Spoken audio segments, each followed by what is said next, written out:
Good morning and welcome to another edition of Let It Be Known. I am your host, Stacy Brown. Peace and love, everyone. I'm your co host, Neil Anderson, and we have a lot of headlines to get through today, and some that are going to have the chat going back and forth, Stacy. Uh-oh. It's coming. It's coming. Well, first, let's see what our producer has in store. Here's a hot take. In Black America, the difference between old money and new money isn't just time, it's proximity to whiteness. And that proximity has shaped how legacies were built and who they were built for. Old money in Black America is rare. We're talking families who built wealth before the Civil Rights era, often through business ownership, land, or education.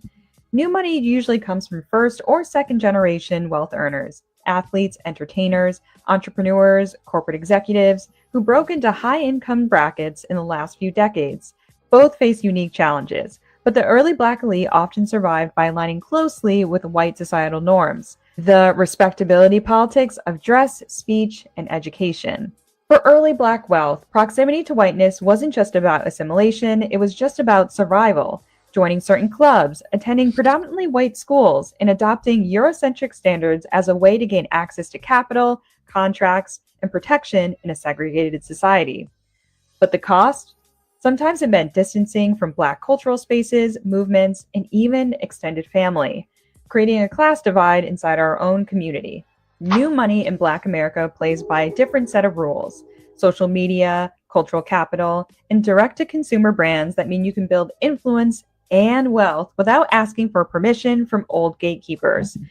But here's the twist: some new money still seeks validation from old white institutions, buying into the same country clubs and circles as old money, instead of building independent Black wealth ecosystems. The real question isn't old money or new money, it's whether we're using that wealth to reinforce systems that excluded us or to Mhm. build ones that are ours. If you want more deep dives of how culture and capital shape Black wealth, subscribe to Creativity Meets Capital, the link in my bio. Yep. She's obviously absolutely right. Um, I always go back to and most recently, Ben Crump said it: you lift as you climb. And so many, and we've seen some of in those pictures there who climbed and never thought about lifting. Yeah, she said wealth comes from proximity to whiteness. And I believe that's true. But I also think about how with proximity to whiteness, I think about the separate but equal, and how, there was a time when we didn't need to have proximity to whiteness and we weren't even trying to be around white folks. Right. And that is when we thrived as a race. And so it's just like this whole adjacent to whiteness that separates us as a community, even still to this day. Yeah, and then we have stuff like, as Orangey pointed out immediately this morning, the South has something to say. He mentions the three seats in Mississippi where they were flipped by black people, and this was done without the help of the DNC. And his question, Orangey's question, is, when will the DNC do business with black-owned media and newspapers? It's a great question. When will they? And it's will they ever? Will they ever really do business and the kind of business they do with white media? It seems like if they do anything with black media, it's just out of perhaps a little bit of guilt, and we'll throw them some change. Well, I think, definitely, the three seats that they took, what the lawmakers did in Mississippi was they broke the supermajority. And that Mhm. is a headline that we're just not seeing. And to the point, to your point, I got an email from the DCCC yesterday talking about they are doing a digital ad buy Mhm. about, people losing their SNAP benefits. And I'm Mhm. like, well, don't just send it to me, spend some money. And who they spending it with? My point exactly. I get these Meta, emails they're spending it with constantly. Meta, they're Yep. spending it with Google. Yeah. And so, I mean, I think that even that piece of insensitivity, you're Mhm. sending it to Black journalists, Yep. to Black publications, To the and you're black not press, thinking and it's coming from a Black person. and it's And coming from a black so, person. being adjacent to whiteness in that whole video, it's like even the Black people within the systemically racist structured institutions, they're not just there to do a job, they're also there to advocate for Black spaces. And they seem to forget that as well. And so when we talk about the DNC and we talk about the Black folks in position over there, they probably need to watch that video. They do, and they will ignore it. They will simply ignore it because they're not ever held accountable. It seems, too many times where Black folks in a position to hold them accountable or to call them out get stifled. Their voices are cut off because it's Black people. It's these Black princes and princesses that we don't want to mess with. Mm-hmm. Get out of here with that. So yeah. Fly at your own risk, folks. Transportation Secretary Sean Duffy said yesterday that he would order 10% of flights at 40 major U.S. airports to be cut starting Friday unless a deal to end the federal government shutdown is reached. This administration, and this goes along with what we just talking about, why it's so important that Black folks look out for Black folks. But this administration is so cruel. No, I think this is smart. I think this is smart. If there's it's a smart move. No, it's a smart move. Yeah. But what I'm saying, Niele, absolutely. In fact, in my opinion, nobody should be flying right now. It's been dangerous since Trump took office to fly. The way that immediately didn't we have those air traffic incidents immediately when he started pulling air traffic controllers and messing with the FAA immediately. I think it's so dangerous, but this is an extension of their cruelty to have allowed this to get to this point where now you're afraid to fly, and the transportation secretary says, we're going to have to stop these flights. It's cruelty.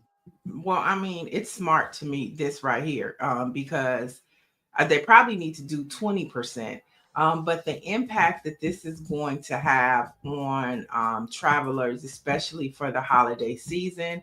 I know I have to catch a flight in a couple weeks, and I just got my ticket, but I'm not sure if the flight is going to be able to leave or if I'm going to get an email to say your flight has been changed. You know what I'm saying? And so that's another risk that you take flying now, is that even though you have a booked flight, you don't know if it's going to change. You don't know if you're going to get stuck in another place for a day or two, because everything is unpredictable, and you don't know how long these workers, to your point, the cruelty, you don't know how much long they could survive without any pay.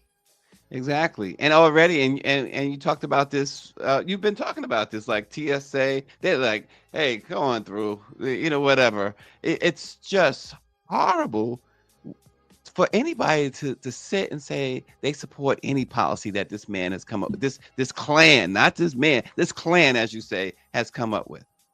Yeah, you just have to be careful traveling, and do as least amount of traveling as possible. But do what you have to do for necessity, but just be prepared to wait in 3-hour lines before you go to the airport. And then just be prepared and flexible for flight cancellations, because you just don't know. So it'll be interesting to see what happens tomorrow, what flights get changed, how they handle passengers and rerouting them, because that's going to be essential. You don't want to have people at airports that don't need to be there. There you go. And Trump's Republicans and Democrats, we talk about, as we just was talking about, you get these emails, I get these emails, and as Orange G says, it's the DCC should be, and the DNC should be embarrassed by sending us this stuff about SNAP. More white people use SNAP, but we know that the MAGAs hate us. Mm-hmm. And then on the other side, we see that we get no type of support from the DNC. Mm-hmm. So it's like, where does it leave us? It leads you to just do what you can with who you can. And so that's it. And so now, like, when you think about the DNC, you think about, it's just like, okay, it's the one of lesser evil. And it's where Black folks are trying to still continue to figure out how to build political power. And I think, like, talking about the story of what happened in Mississippi, even though you would think that the DCCC, or no, that's for Congress, but you would think the DNC would be sending out emails celebrating that 3 Black electeds took over the super majority in Mississippi, and that it's been that way for 13 years. That is historic for Black people to do that for the party, for the people. And of course, the Mississippi Free Press was the one that reported it. The Atlanta Black Star is the one that's amplifying it, but you're not hearing the DNC celebrating it. Yeah. Folks, Trump's masked agents climbed into the car of a U.S. citizen they had detained and drove off with his 1-year-old toddler still strapped into the car seat in the back. The father, who's 32 years old, had been arrested during a targeted immigration enforcement operation at a Home Depot when these masked kidnappers swarmed his vehicle in the Cypress Park, Los Angeles area. The Los Angeles Times had an actual video of this kidnapping, and they later called the family and told them where they could pick the 1-year-old up. That's a kidnapping, if there ever was one. Yeah, it's a lot going on. There was also a preschool where children were traumatized just yesterday, or day before yesterday, because ICE went in and took one of the teachers in front of the preschoolers, snatched the woman up and dragged her out and traumatized the preschoolers. Yeah. And so they're doing this. It's happening. Yeah. Yeah. And it's going to be happening more because going along, continuing on with that theme there, ICE is considering hiring private bounty hunters to locate immigrants across the country. And this is from a document that was leaked to The Intercept. Under the plan, bounty hunters may receive monetary bonuses depending on how successfully they track down their targets and how many immigrants they then report to ICE. According to the document, it solicited information from interested contractors for a potentially forthcoming contract opportunity. So they are giving bundles of information on 10,000 immigrants at a time to locate, with further assignments provided in increments of 10,000 up to 1 million. They're going to be putting their bounties on the heads of all these immigrants now. And most of them picking up, Neil, are citizens. It's a combination and mixture of both. And I think, Big Cheese, you have your stats wrong. ICE, we don't know what ICE has done. We don't know who ICE has deported because they're not telling us the truth. Okay, we don't know what is going on with them white folks and them Klan members that have infiltrated, federal jobs. These people have not been trained. They have not been deputized. They just now we got bounty hunters. And so I know just yesterday, I had my neighbor across the street came over and did a follow-up because her husband, who was 80 years old, who has his paperwork, has been detained. He has a pacemaker, high blood pressure. They didn't move. They didn't took him to Tijuana. He's from Cuba. He like, what you want me to do in Tijuana? I don't know these people. He didn't get off He didn't get off the bus. Now he's in Arizona. And so there are so many different stories. And the scary part about it is, if they are detaining American citizens, and what if they're homeless people who don't have anybody to check on them? A lot of them. Yep. And so to sit up there and say that they haven't, it's just not true. We don't know what these white folks, I'm about to say saltine. Y'all don't want me to say it. Y'all don't want me to say it, but I'm about to call these ICE agents. And so I think we have to not sugarcoat what these white racist people are doing. Yeah, they are slave catchers. They are reminiscent of slave catchers. Right. And there are just some people, including individuals in the chat, who they claim to be Black, They can't even be so-called foundation black, but anything black, they are anti. And they, I find, if they find a white person who is doing something for a black person, they're anti that person too. So you can't even engage these idiots, because we all have seen and we all know that they have grabbed more citizens than they have non-citizens, and we all know that black people are in squarely in their sights, and they want to take out black people. It's as simple as that. So go away with People, that. I would say people of color. You know what I'm saying? And at this point, this is where we need to know we're all in this together. It's a Latino today, it's a black person tomorrow. You know, Yeah. and so you know, black and brown, like Tupac said, for us, it wouldn't be LA without Mexicans. We need each other right now to support each other because they are coming for us. And when I tell you they are reminiscent of the past that we thought that we had come this far by Yep. faith, Yep. they are taking us back. Yeah. Right. Right. And to, yeah, we're right. We don't know if this idiot is really black anyway. It's probably just another troll, because the racist, What the anti-black stuff this guy writes, is, we don't know if he's black. So you're absolutely right about that. I'm talking about a chat in our chat. The agreeer sent that message. We don't even know if he's black. So but anyway. Let's move on.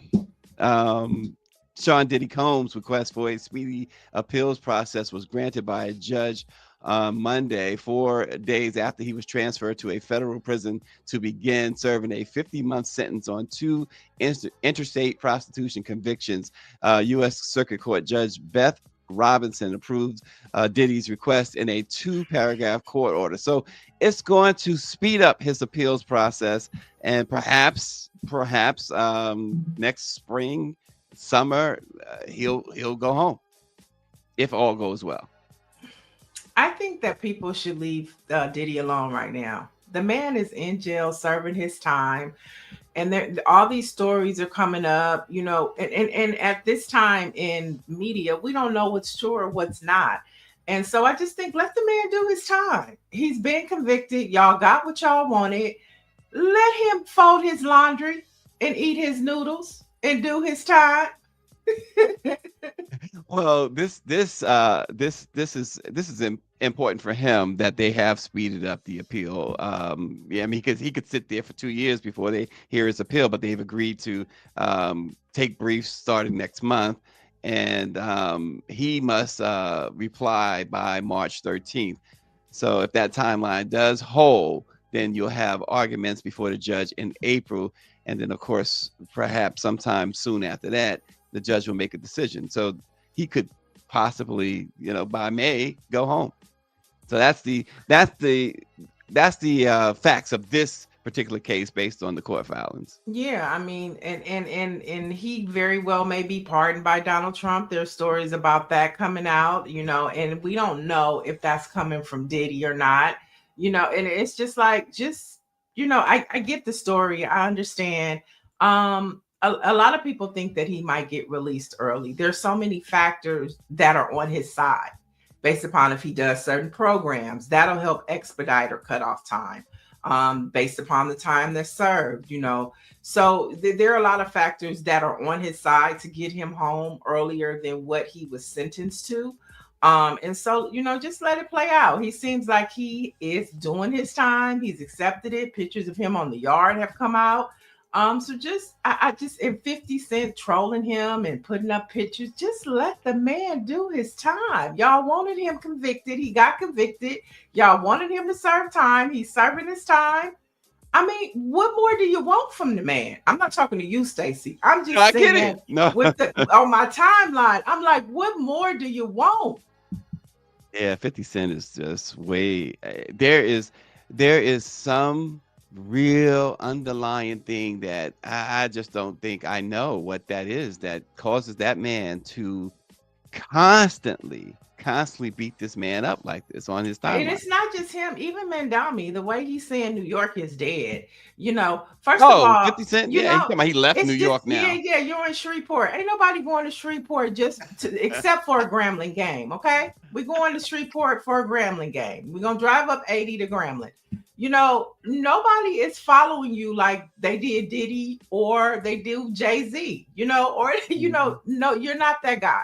We like your Yeah. TV shows, but he even messes up, to me, he messes up his programming because he's too involved in it. Like BMF. We like BMF.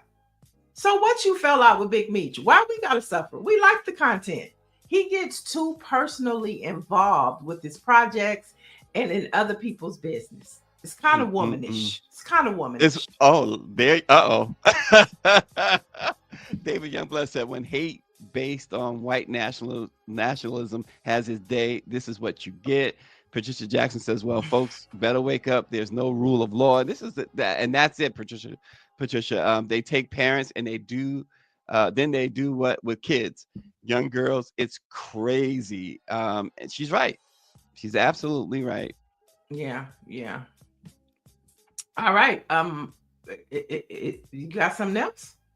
No, I'm Oh, done. well, I thought we were going to talk about, since we're talking about politics, the day after California voters approved there are new congressional boundaries, the California Republican Party announced a federal lawsuit aimed at blocking the state's new House maps after the passage of Prop 50. And it's just like, Republicans don't understand. They don't, when the people speak, we have a right. This is a democracy. We voted for this. Michael Steele, the former Republican chairman, national chair, who several years ago, we've had him on this program a couple of times, said yesterday that the thing that concerns him, is simple. That they have a plan B to steal the elections anyway. That's why Republicans, he says, are not panicking. He says that you got to watch these people. They have this plan B election. Mhm. This election, while it was a great night, he said, for Democrats, and for not just for Democrats, it was a great night for American people. But Michael Steele warns that these folks are so diabolical. They have this plan to just do away, period, with elections. He talked about the state electors that they have now in place. He says they are already, he knows, he says that they are already fooling with the election for the 2026 midterms. Yeah, I mean, the one of the Republicans have bought one of the ballot machine companies. We know that they mess with electors. We know that they're trying to rig it through redistricting. So yeah, they're it's like spaghetti. They're throwing it up on the ceiling, and whatever sticks, that's what they're rolling with. And so it's just amazing how the people have spoken. The people have decided. And I don't think that it really had anything to do with the Democratic Party on Tuesday. I think what Right. happened on Tuesday was a straight message to Donald Trump. Mm-hmm. It was to him. It didn't have anything to do with the party. So Right. Democrats better be careful because they're winning by default. They're Right. winning by default. It's not because we're so party blue, DNC. Mm-mm. It is because we are voting against everything that Donald Trump and this Klan administration is doing. He's hurting his own people, and they're tired too. Like everybody else is getting, everybody else is tired. They're getting tired too. And so this was a referendum simply on the fact that Donald Trump has destroyed this country. Destroyed it. And since we're talking about California, let's bring in our guest for this morning. He is the pastor of Weller Street Missionary Baptist Church. He is also affiliated with the National Action Network, former president of the Western Region. Welcome, Reverend K.W. Toulis. Thank you so much, Neil. Thank you, Yeah. Brother Brown. Thank you for allowing me to be here on this morning. Yeah, we're happy to have you. And as you see, we're talking about California and the Republicans, California Party responding to the people and what we said, a yes on Prop 50, and they're saying they're going to sue. What are your thoughts about that? Of course, we're expecting legal challenges anytime over the overwhelming of the state come together and try to protect our democracy by voting yes on Prop 50 um, is going to change the playing field. I mean, I think it's really set the bar for states across this country to understand and to send that message to Washington, D.C. that you can't hijack our democracy. You can't hijack take away the rights and votes of those um, in Congress because you want to make the majority. You want to have a super majority to push your stuff through. Mm-hmm. Well, and this idea of suing California when California was the one state that did it the right way, put it to the voters. Every other state that we're seeing, Texas, Indiana, they all did it and are doing it just based on the will of Donald Trump. Of course. I mean, we've seen in Washington, D.C., how powerful this president is, especially to red state governors. I mean, gerrymandering is something that we have fought against. But again, I commend our state for stepping up and say, we're going to do it the right way. We're going to make sure the voters decide this is what we need to do. And I think, again, as I've heard you say, we sent that strong message. And of course, we were expecting these legal challenges. We were expecting things to be tied up in the court. But ultimately, I think the people spoke. Yeah, the people did speak. And on the trail to the vote, Jasmine Crockett came to LA, and you were at a pastor's breakfast with her at Doolin's, hosted by Holly J. Mitchell, 2nd District County Supervisor here. What were some of the things that Jasmine Crockett was talking to you about that we should be aware, concerned, and paying attention to? Well, again, I was so happy to co-host that event with pastors from across Los Angeles and Congresswoman Crockett. She told me to call her Jasmine. She basically expressed to us her concerns about what's happening in Texas and how the governor has purposely drew her district to be of her disadvantage. Of how she's really thinking about running in that district and believes she can win in that district. She's a very popular woman. The people of Texas and this nation is really wrapping their arms around her. Ultimately, she expressed to us the concerns and the importance of us getting out the vote for Prop 50 because of what the things that was happening in Texas. I mean, they're doing what they want to do. They have a governor that has redrawn the districts to really draw her out because of her voice. Her voice is so loud that Washington, D.C. is afraid. The White House is afraid of her.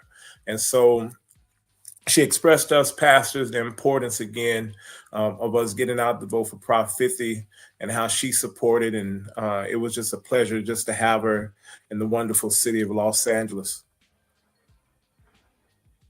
And so Gavin Newsom, let's talk about your governor out there. He is, a lot of people are saying, he's the front runner, if you will, although there's no real declarations yet, but he would be the front runner right now for the, many people are saying he'd be the front runner for the Democratic nomination in 2028. From what you've seen up close and personal out there in California, is Governor Newsom ready to become president? Well, let me say this, Brother Brown. I think Governor Newsom has done a heck of a job getting out in front, boxing with the president. I think people around this world is really taking fire to him, really standing up to the bully, letting the bully know that we can't be bullied. But, one of the concerns we've had here in California is the question is, does he really like Black people? Does he really support some of our Black agendas? One of the Black agendas, again, that I wrote about was reparations. I mean, we've seen him over and over again. He gets out in front of an issue. He makes it look good and makes it seem as if he's supporting, but at the end of the day, it's all bark, but no movement. And so ultimately, he has become the front runner across the country. But this is a question that I want America to ask: does he really support our agenda as African Americans. We are, as African Americans, we are the backbone of the Democratic Party. As we vote, we seemingly push the Democrats across the line. And so as he's going across the country, I want to hear his agenda when it comes to our community. I want to hear his agenda when it comes to our needs as a community. So yes, he is the front runner. Yes, he has been a progressive governor, but again, he's been all talk. When are you going to come to the table and actually do something? Right. I mean, I think you bring up a really good point, and in starting this conversation now, I think it's critical as we look at Black Americans being a stakeholder in this upcoming election. And to the point when you say that, I think about back when Kamala Harris decided to run to be the VP candidate, and she had to leave the Senate, and he had to appoint somebody. And a lot of us Black women, we lobbied, we advocated, we showed up at rallies and said, there's no Black woman in the Senate. We want you to send another Black woman to sit in that seat until the election rolls around. And he didn't. He kept his alliance with Alex Padilla and put him in and just forget what Black women want. When we look at when Steve Bradford presented his bills, let's get into the reparations. And he just told the Black legislators, dead it. And they did it. And so now you have this op-ed piece that you submitted to Black Press USA that everybody can go read in the chat. It's called Can Blacks Really Trust Gavin Newsom? A lot of times we kind of stay quiet and go with the flow. Why was it important for you to write this op-ed and put it out there? Well, I mean, Black people, African Americans, we pushed Prop 50.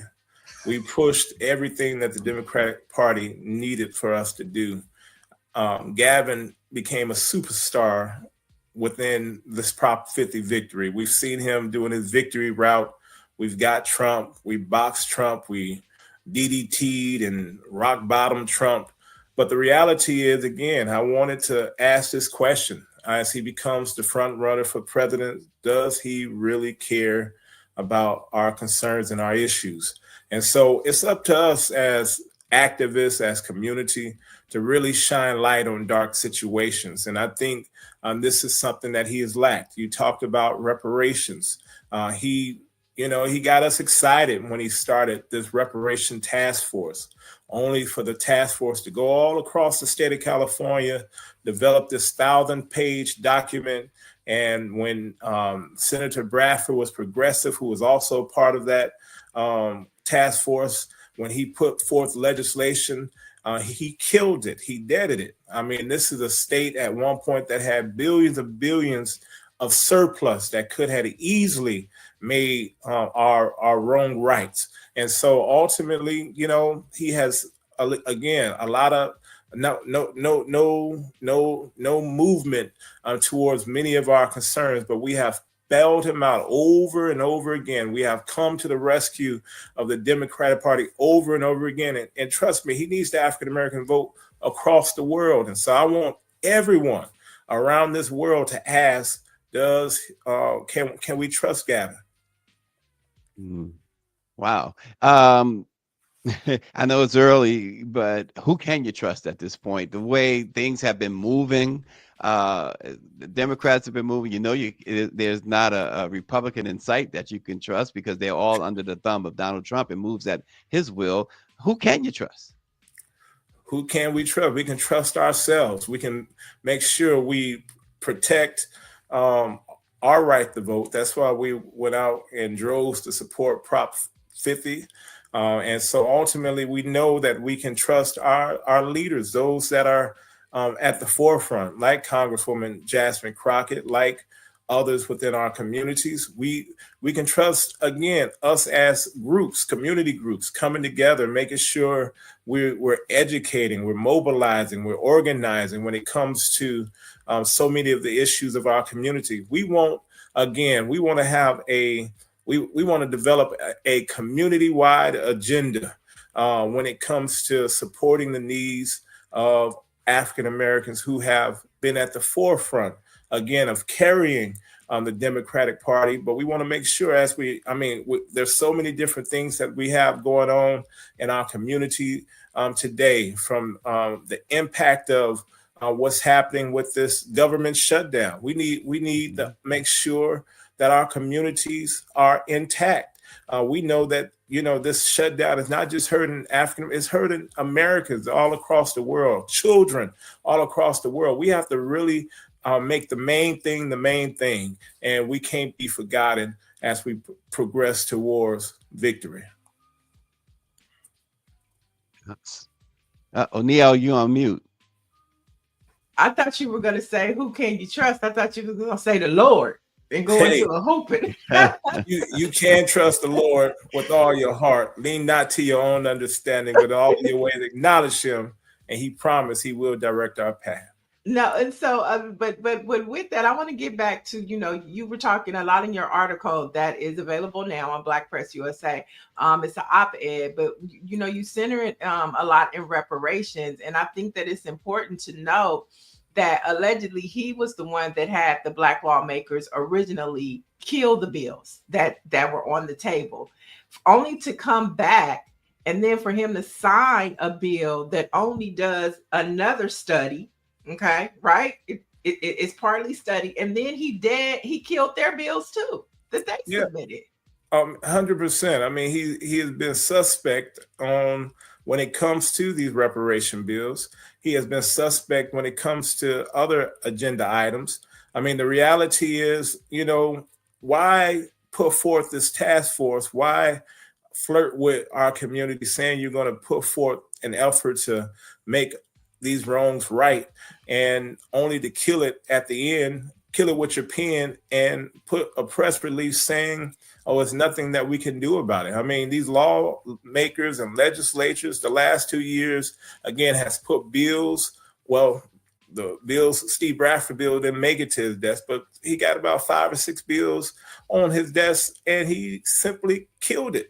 Right. I mean, it's been through the study, it's been through the committees. Mm-hmm. I mean, people have said these are the right things to do, and the governor has killed it. So can we trust you? And let's talk about Black women. When Black women wanted a Black woman in the office, couldn't trust him then. He did what he wanted to do. I mean, listen, we've seen it over and over again. I was with the Black women. I was with millions within this state to really try to push the governor to replace our sister Vice President Kamala, and ultimately he gave us his friend. And then when our beloved Senator Dianne Feinstein passed away, what did he do? He gave us a Black woman, a powerful Black woman, a LaFonda Butler, but she had the promise she wasn't going to run again. I mean, empty promises over and over again. He flirts with us. He makes us feel good. He looks good. He sounds good. But, what have we gotten from him? Right. Wow. And so what is, you mentioned, the reparations thing. From where you sit, what's next in that reparations fight in California? Well, what the governor has done is he has strategically passed it on to the next governor. He developed an office in I believe the Civil Rights Department of the state of California. So ultimately, all he's done is put up a talking point where he can go on podcasts and really, really just say, I'm doing things for the Black community. But ultimately, a lot of empty promises. The question is, as he goes and as he proclaims his presidency, can we trust him? And I will hope those across the country, when he comes to your city, when he comes to your town, you can ask him and you can take him to task on many of these things. A lot of these empty promises that he has flirted with our community. Can you trust him? And so that's why I put together the op-ed piece, is because again, he's number one when it comes to the Democratic Party. So can we trust him? And that's the question that I need America to ask. Can we trust Gavin Newsom? Because us in California, we trusted him, and all we're doing is, he's getting us to the altar and leaving us there. Mm. Great op-ed piece. I encourage everybody to go watch it. Before we let you go, since we're talking about California, we have a governor's race. He's leaving and, assumably going to run for president. But we have candidates here in California that want to be the next governor. Tony Thurmond, African-American male. Antonio Villaraigosa, the former mayor of Los Angeles. And of course, Katie Porter. Is that her? That's her name. That's her name. And it could be a few others, but those are the top three in my book. What are your thoughts about the race? And have you decided yet who you're leaning towards? Yeah, well, I'm a Southern California boy. So, of course, I've been rocking with Mayor Antonio Villaraigosa for a long time. I just believe, and just to be kind of neutral, we have some strong some strong candidates in Tony Thurmond and Katy Perry and Javier Becerra and others that's going up and down the board. I've been really paying close attention, and it seems like, people are catching fire. But I think, Sacramento needs a little Southern California. We've been having Northern governors for a while. So I'm pushing with, Antonio.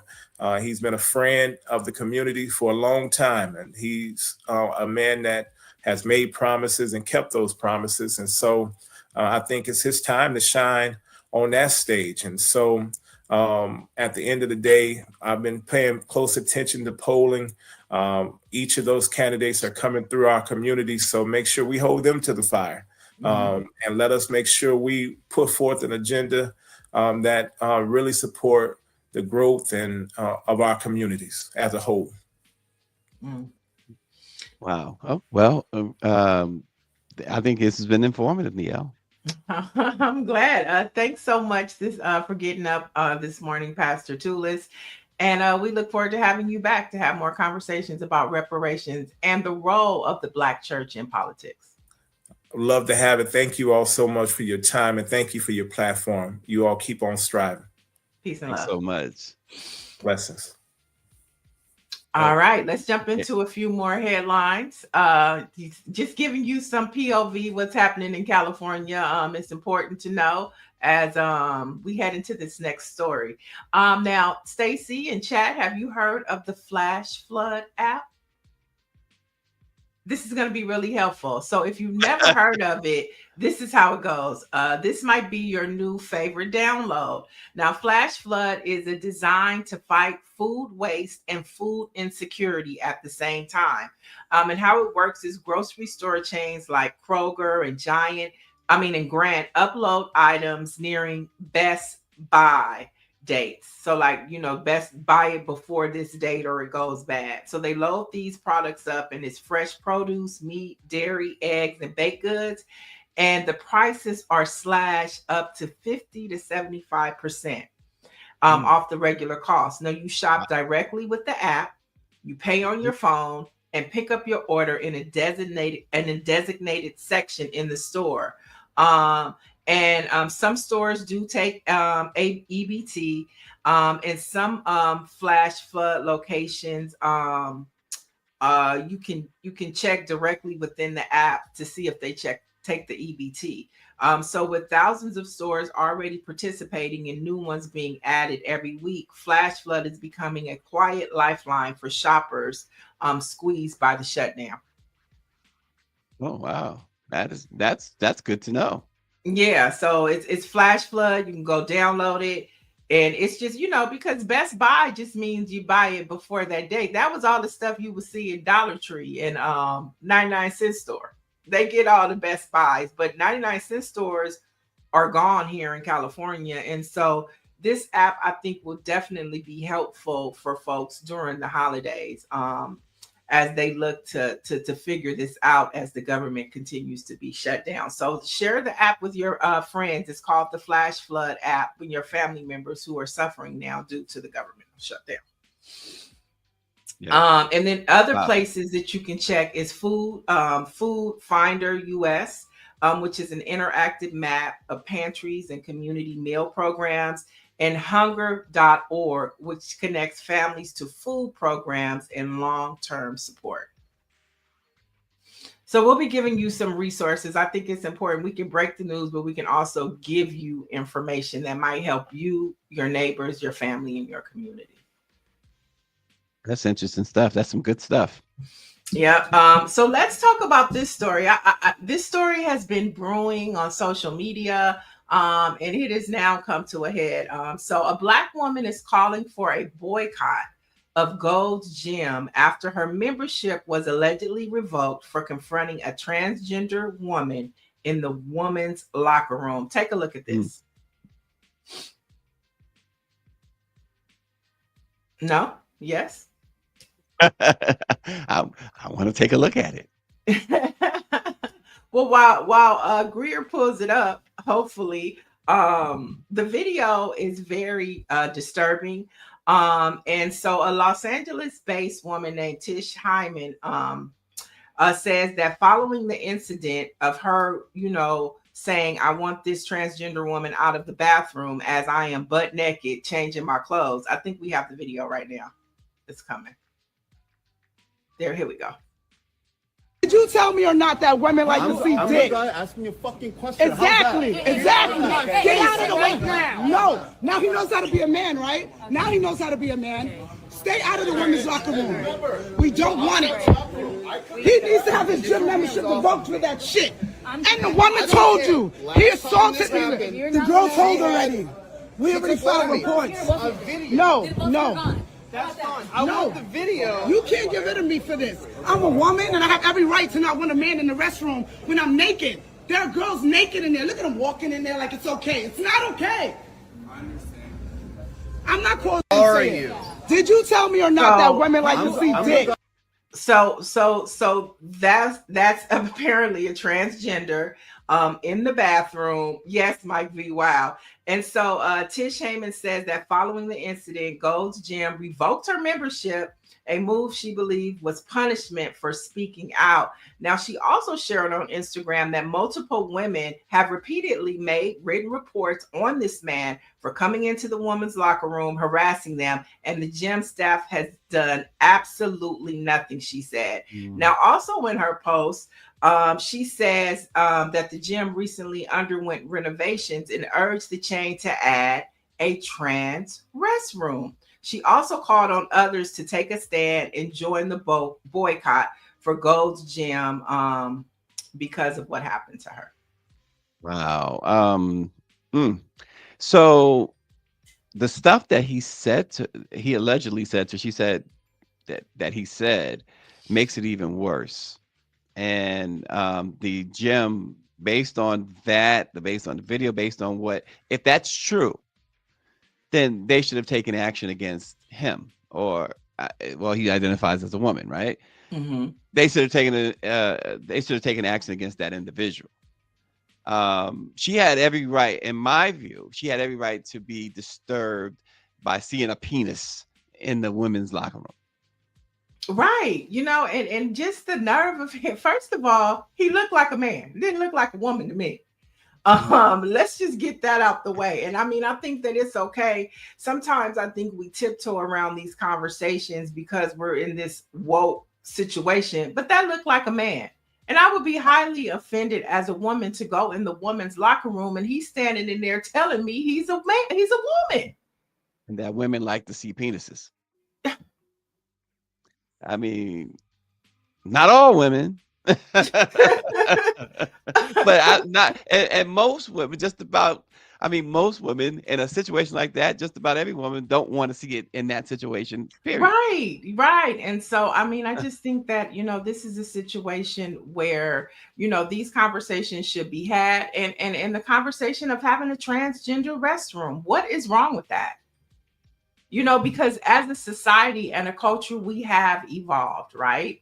We are inclusive to all sexualities. But as we have grown into that, then I think that there should be some different changes. And so now we need 3 bathrooms. We need a man, a woman, and a transgender. What's wrong with that? Chat, do you have a problem with 3 bathroom system? Well, first, let's tackle Orange G. He says, I can tell you this, the GOP will use that video as a campaign ad. They will, and they have in the past. it's always distorted, right? Because Kamala Harris was punished for something similar, for just for championing the rights of people who have transitioned or transgendered, and for LGBT. She did not say. See, what they do is they make it seem like if she doesn't say execute them like the Republicans do, then people will say the Democrats support this. The Democrats have said nothing of the nature that they support men in women's bathroom or women in men's bathrooms. What they have said is that, and I think what you're saying, what the lady was calling for, is a separate bathroom. Yeah. They deserve to have or they should have a separate bathroom. As simple as that. But Michael Carter says, for context, this is a lesbian woman at the same time. He doesn't appear to be transitioning, but we don't know that for sure, he says. And see, why does her being a lesbian have anything to do with it? Yeah, I was just reading his comment. What does that have to do with anything? But yes, she is a lesbian woman, but what does that have to do with anything? I mean, and we do need to be careful and sensitive about the conversation, but I think we should be sensitive on both sides. We can't just be sensitive to the queer community and not be sensitive to the other side of the spectrum too. I think that's where we lose the conversation, because the sensitivity is always on one side, and then the other people are either, they're what do they call people who don't, who have something contrary to say to the queer community? You're spewing hate. You're not inclusive. And I don't think that it's that at all. I think that we should have conversations, about us all being in the same space and everybody feeling comfortable. It's not just a one-sided comfortability situation. And this lesbian woman was uncomfortable with this trans person who looks like a man coming into the bathroom and invading their privacy. Well, Nancy Wall says she sounds like she was caught off guard and they should provide a restroom for them. But no, I don't have a problem with three bathrooms. Mike V says the next thing you know, he'll be looking for reparations because said person identifies as Black. And Michael Carter says, I don't disagree with her complaining if offended, but he believes her behavior was a little overkill.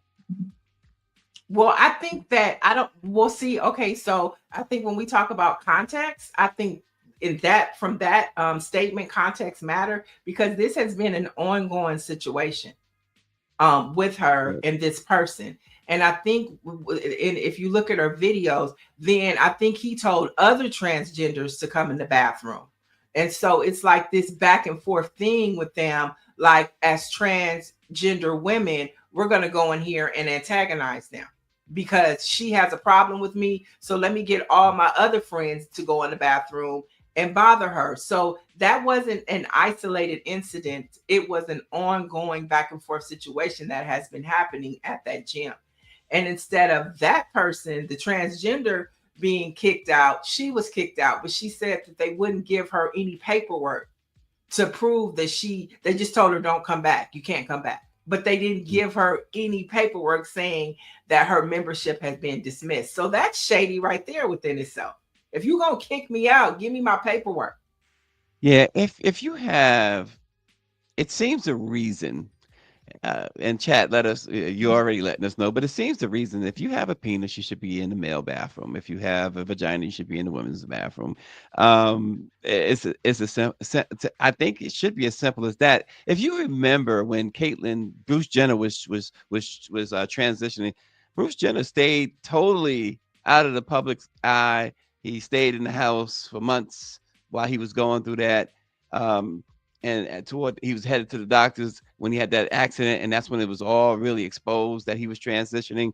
But I think that you just have to be mindful that it's not just, people have to understand it's not just about you. Right. Things are not always just about you. Great point. But I think even you said, if you have a vagina, you go in the bathroom, but now sometimes you have breast and a penis. That's why you need a transgender bathroom, because maybe a man doesn't want to see a man with a penis and breast. Michael Carter says nothing against her being lesbian. He says he's a gay man he was just pointing out that she wasn't a cisgender woman making the complaint. I'd like to hear from you then, Michael Carter, as a gay man. You say you're a gay man. Your feelings on what I said, that it seems like if someone has a penis, they should go to the men's bathroom. If they have a vagina, they should have to go to the women. I'd like to hear your thoughts on that, Michael. Yeah, put it in the chat. And while you're doing that, like even the whole cisgender woman, I don't consider myself a cisgender woman. I just consider myself a woman. And who gave anybody the right to call me a cis? That means that I think that means you're a heterosexual regular woman. Why do I have to have a cis before it? I'm just a woman. Like all of these terms, you know, and all of these pronouns that people are giving that nobody asked for. I didn't ask to be called a cis woman. I'm just a woman. What happened to just being a woman? So wait a minute. I didn't. Boy, oh boy. I guess you learn something every day that you probably should have known. I didn't know cisgender meant. It meant that you're just a regular heterosexual woman. That's what that's what I was gonna say. Isn't the word heterosexual?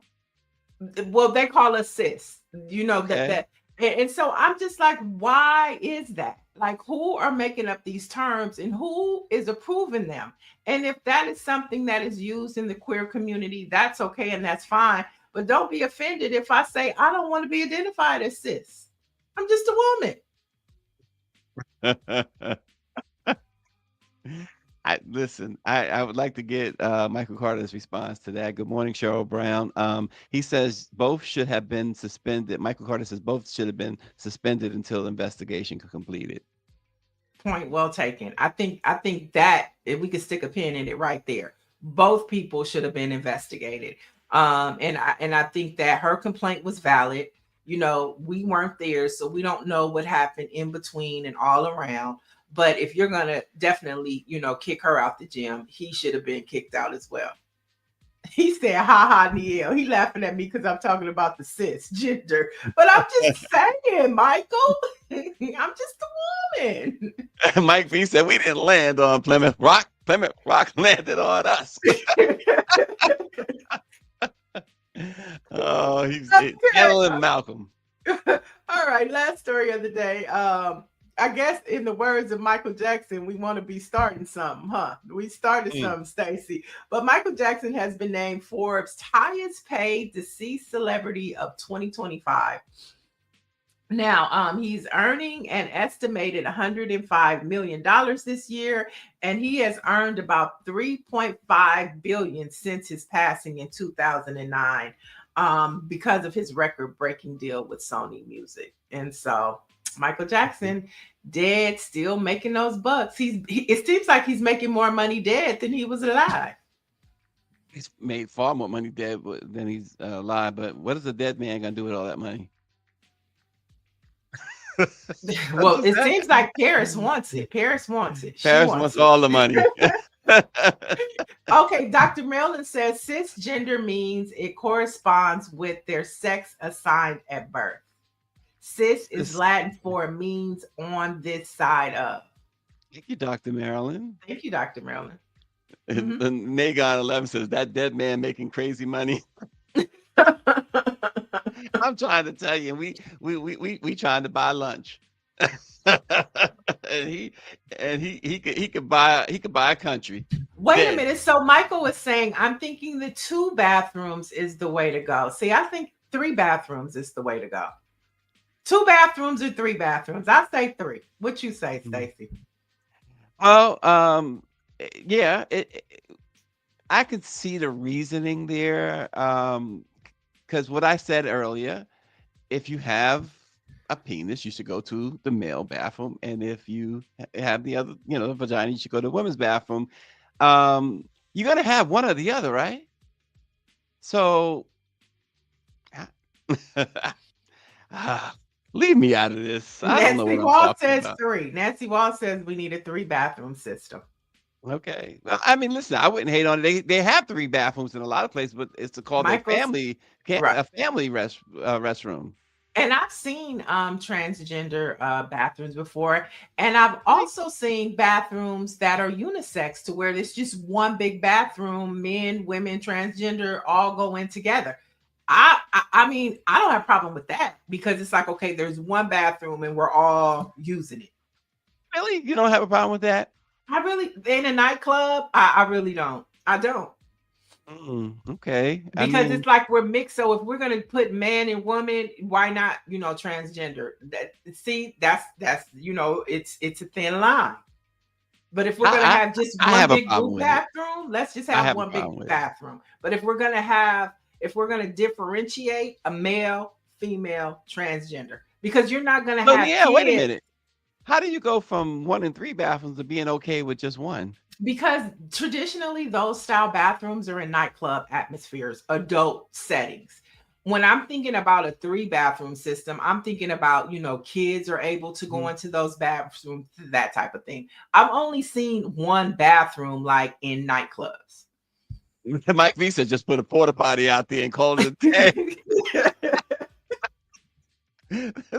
And Nancy says she wants a door on hers. Okay. Orange G says you're past those bathrooms where everyone uses one bathroom.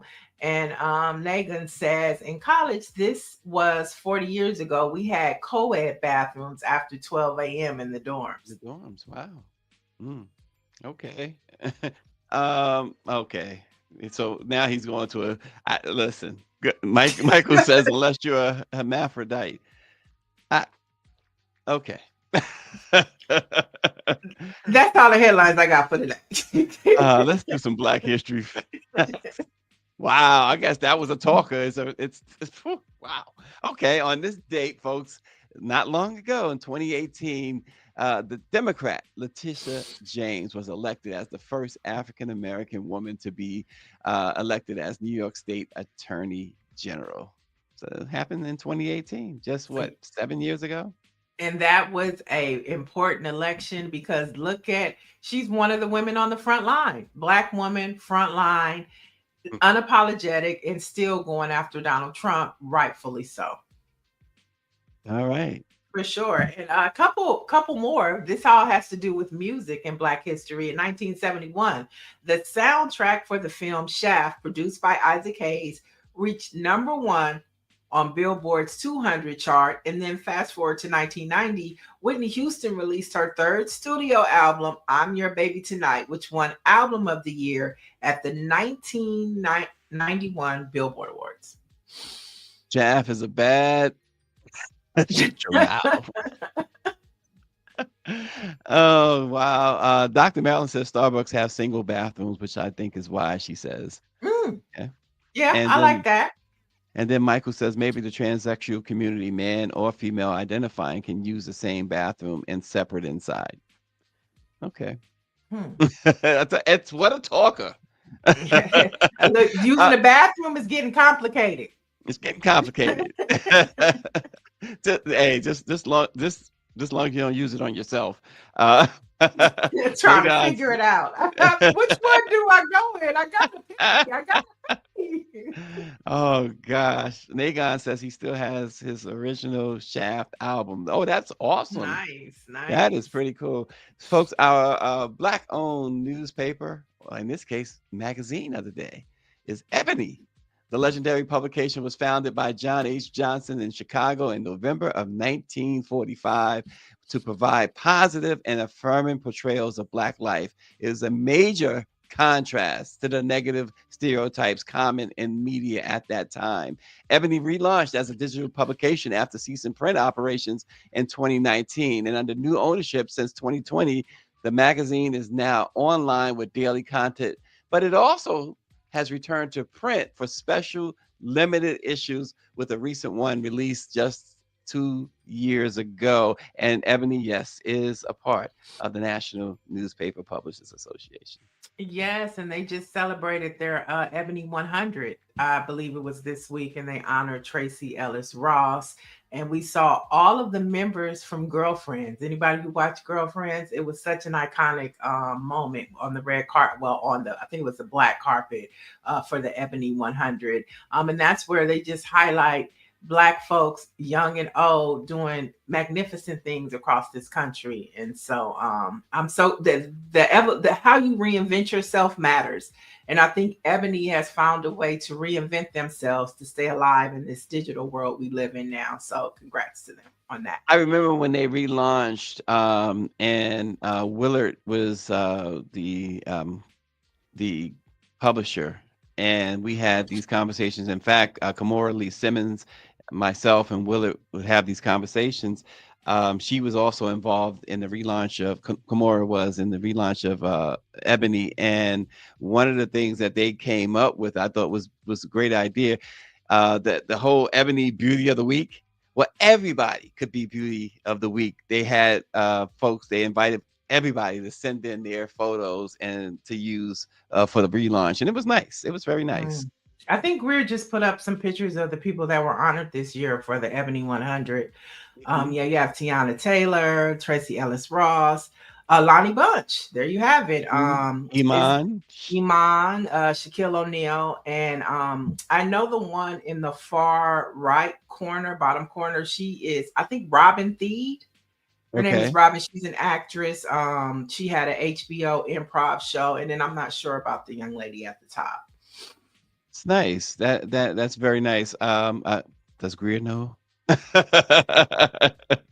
Oh gosh. Well, well, we do know that she's an Ebony 100, so she's Ebony doing 100. something phenomenal in her life. Ebony 100. You cover the news of Nancy Pelosi not seeking re-election. Thank God. But did you see she said that's covered? Thank God. But did you see she said if she decided to run, she would win? There's no doubt in her mind. Like, yeah, okay. Okay. Anyway, for latest in Black news. And to check out Reverend K.W. Toulouse's op-ed about Gavin Newsom, Stacey has some awesome stories on there, as well as Lauren Berg, April Ryan. Go head over to blackpressusa.com. And Orangey is going to read that Ebony Power 100 only if JJ Fad is on the cover. Is included. I don't know if they have to be on the cover, but they include it. So and Ebony, instead of goodbye, instead of goodbye, I'm gonna say Supersonic. All right. Supersonic. We'll see you tomorrow.